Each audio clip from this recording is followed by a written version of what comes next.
Hi అందరికీ, Sunday special evening snacks మీతో share చేయబోతున్నాను. నేను ఒక విషయం షేర్ చేయాలి. నేను ఏ రెసిపీ చేసినా ఫస్ట్ మా వారికే ఇస్తాను. మా వారేమో ఫస్ట్ పిల్లలకి ఇవ్వచ్చు కదా అని అంటారు. కాదు, నేను మా వారికి ఇస్తాను. ఎందుకంటే రీజన్ ఉంది.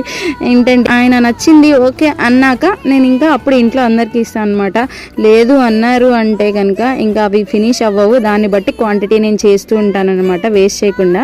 ఇంకా ఈరోజు అయితే ఈవినింగ్ స్నాక్ వచ్చేటప్పటికి వడలు చేస్తున్నాను. దానికోసం 2 hours ముందుగానే ఒక కప్పు శనగపప్పు నానబెట్టేసుకొని తర్వాత అల్లం పచ్చిమిర్చి వేసుకొని కోసుగా బ్లెండ్ చేసుకున్నాను. దాంట్లో కొత్తిమీర, తోటకూర, అలాగే పుదీనా, సాల్ట్, కొంచెం గరం మసాలా, కొంచెం చాట్ మసాలా, కొన్ని స్వీట్ కార్న్ కూడా వేసుకొని మంచిగా కలిపేసుకుని వడల్లాగా అయితే వేసేసుకుంటున్నాను అనమాట. నేనేమన్నా స్పెషల్ చేశానంటే చిన్నడు నా చుట్టూతో తిరుగుతాడనమాట. ఆయిల్ పడిద్దని నా భయం, అందుకే దూరంగా వెళ్ళమని బతిమలాడుతున్నాను.